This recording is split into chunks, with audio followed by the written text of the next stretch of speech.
Alors pour rendre hommage à Jean-Jacques Dupeyroux, j'ai également fait le choix de revenir sur ses travaux des années 60. Mais ce choix s'explique par ce qui nous était commun à cette période, Toulouse et sa faculté de droit. J'ai en effet débuté mes études dans cette université, alors qu'il s'apprêtait à la quitter pour prendre la direction des études de l'ENA, mais nous nous sommes tout de même croisés et j'ai eu l'occasion d'entendre certains de ses cours.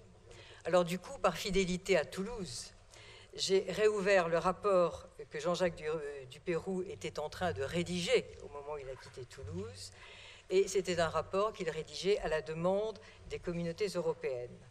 En réalité, je me suis plus particulièrement attachée aux conclusions de ce rapport, car Jean-Jacques Dupeyroux y suggérait une double évolution du système de sécurité sociale, mieux à même de répondre à son objet, qui est de protéger et la personne et le travailleur. Alors, dans ses conclusions, il relevait en premier que l'extension qui était alors donnée à la notion de risque social mêlait deux conceptions de la sécurité sociale. L'une axée sur la protection des travailleurs en tant que telle, par une garantie de leurs revenus professionnels, une autre prenant au contraire en compte la seule qualité de membre de la collectivité nationale pour garantir à chacun certains droits de base. Et il préconisait aussitôt un partage des eaux mêlées. Ce partage des eaux, poursuivait-il, devrait conduire à reconsidérer les liens entre travail et protection sociale. Plus précisément, dans son aspect garantie des revenus professionnels, la sécurité sociale ne devrait-elle pas se fondre dans un droit de l'activité professionnelle, disait-il, qui engloberait la rémunération directe du travail et la rémunération indirecte que représente cette garantie de revenus. Et il y voyait la plus sûre façon pour la sécurité sociale de protéger tant la personne que le travailleur. Sa première proposition est désormais inscrite en chapeau du Code de la sécurité sociale, puisque dans sa rédaction actuelle, le premier article distingue en effet, dans deux alinéas successifs, les charges que la sécurité sociale couvre pour toute personne et les garanties contre les risques professionnels qu'elle apporte aux travailleurs. Son autre préconisation, et c'est ce qui a retenu mon attention, est au contraire, me semble-t-il, au cœur des débats que suscitent aujourd'hui diverses lois votées pour moderniser l'économie et promouvoir de nouvelles formes de travail, telles que l'entrepreneuriat, le travail collaboratif ou le travail de plateforme. Insérés tantôt dans le Code du travail, tantôt dans le Code des transports ou encore dans le Code général des impôts, mais jamais dans le Code de la sécurité sociale, tous ces nouveaux textes s'efforcent de traiter dans un même mouvement de la rémunération du travail et de la garantie du travailleur contre les risques professionnels. Néanmoins, il s'observe que ces différentes lois opèrent ce regroupement, envisagé par Jean-Jacques Dupeyroux dès 1965, en s'affranchissant d'un certain nombre de dispositions structurantes du système de sécurité sociale, considérées à ce titre comme autant de dispositions d'ordre public. D'où, me semble-t-il, cette double question que l'on peut se poser en 2021. Affranchies du droit de la sécurité sociale, les modalités de garantie aujourd'hui privilégiées par les lois de modernisation de l'économie répondent-elles à l'idée que Jean-Jacques Dupeyroux se faisait de la solidarité? Et si tel n'est pas le cas, est-ce que sa seconde préconisation, aller vers un droit de l'activité professionnelle, ne vient pas contrarier sa première proposition, adopter une organisation de la sécurité sociale en mesure de protéger tant la personne que le travailleur? Et rapidement, je vous donnerai quelques exemples pour illustrer cette tension et comprendre pourquoi, me semble-t-il, l'idée de solidarité de Jean-Jacques Dupeyroux plaide davantage en faveur du maintien de l'autonomie de la sécurité sociale que de nouveaux regroupements. Alors, s'agissant d'abord du régime de solidarité auquel les lois récentes rattachent le travailleur. Alors que le droit de la sécurité sociale fait dépendre l'assujettissement des conditions réelles d'exercice de l'activité, les diverses lois de modernisation de l'économie classent d'office les travailleurs dont elles entendent régir l'activité dans une catégorie salariés ou travailleurs indépendants.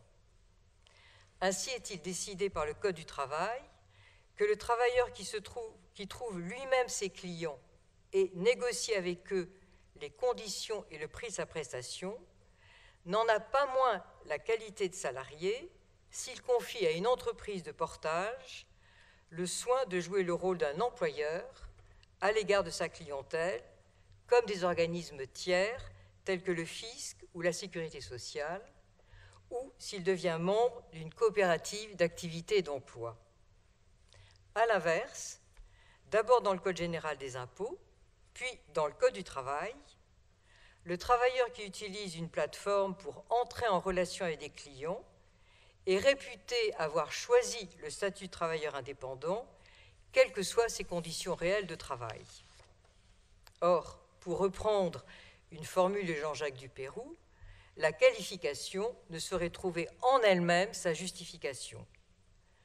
La question n'est pas de savoir quelle est la qualification politiquement opportune à un moment donné, mais si les conditions réelles de travail appellent cette qualification, ce qui, bien évidemment, est tout autre chose. Deuxième exemple, s'agissant maintenant de la dette de cotisation.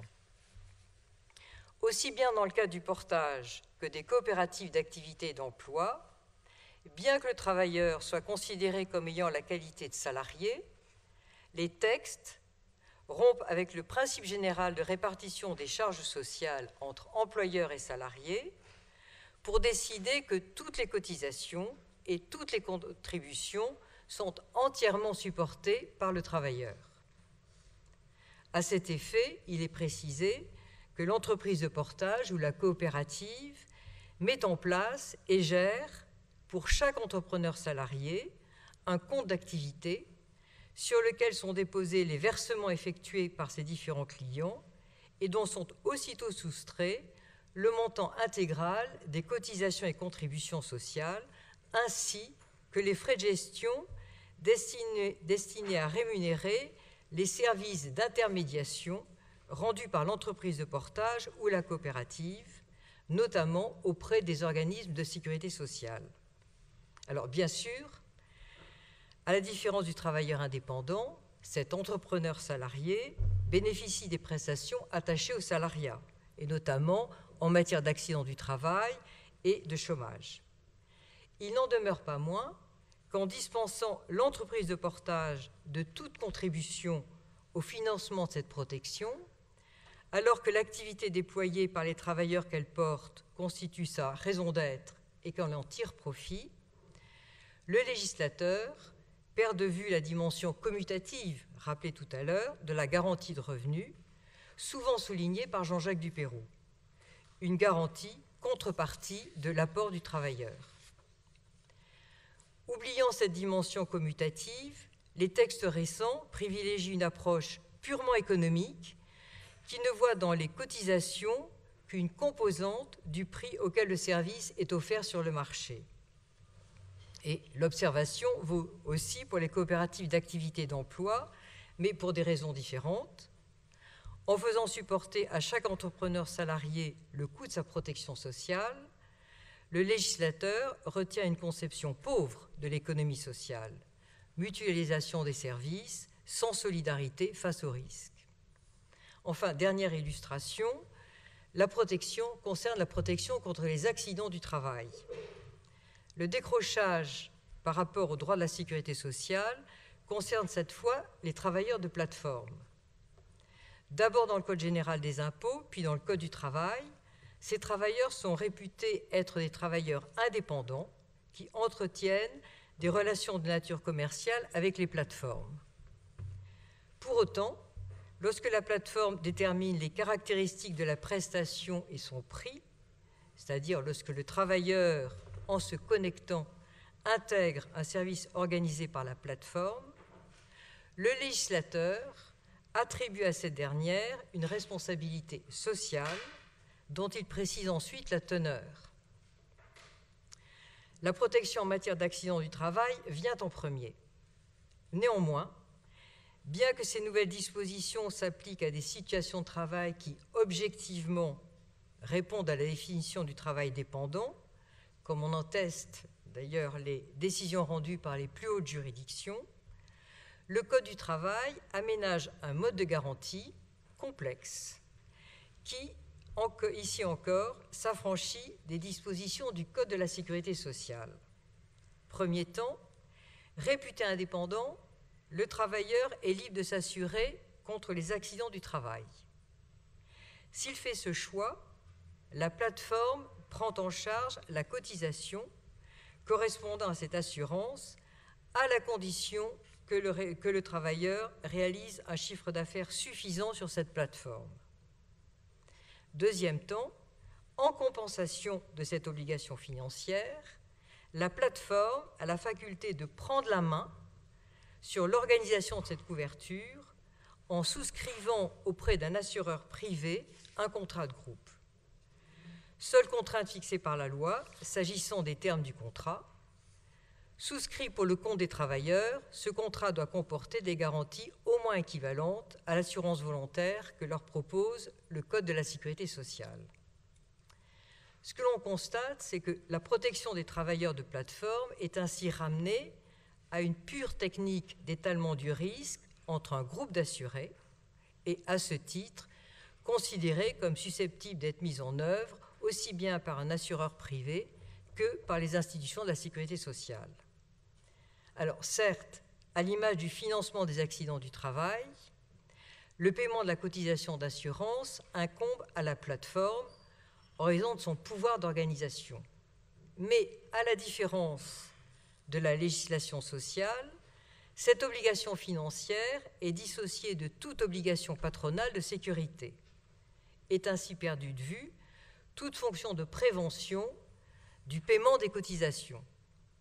Et dans ce contexte, leur prise en charge devient un argument pour fidéliser les travailleurs, et c'est ainsi que Uber vante les mérites du contrat qu'elle a conclu avec AXA pour le compte des chauffeurs et des coursiers comme expression de son sens du partenariat. Alors, quels enseignements en tirer par rapport à ce que Jean-Jacques Dupeyroux préconisait dans les conclusions de son rapport? Tout d'abord, ainsi que le montrent ces quelques exemples empruntés à des textes récents, fondre la garantie des travailleurs contre les risques professionnels dans un droit de l'activité professionnelle présente un risque, celui de favoriser une approche purement financière de cette garantie. Une fois couplée avec la question de la rémunération directe du travail, cette garantie n'est plus perçue comme une institution de nature collective et solidaire, mais comme une composante du prix auquel le service est offert sur le marché.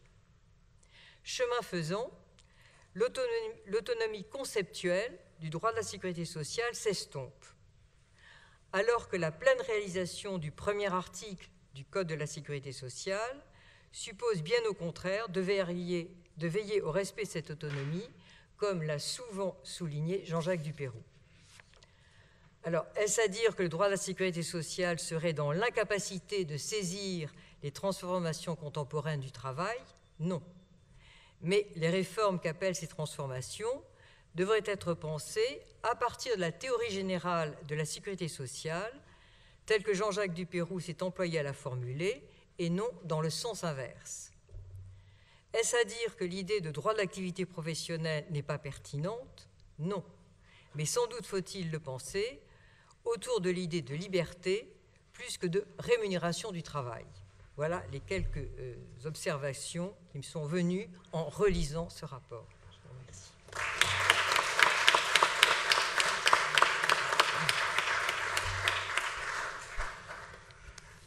Merci beaucoup, et merci beaucoup d'avoir montré la fécondité de la pensée de Jean-Jacques Dupeyroux, compris sur des sujets extraordinairement actuels, effectivement, comme le sujet de la protection des travailleurs, des collaborateurs, des plateformes.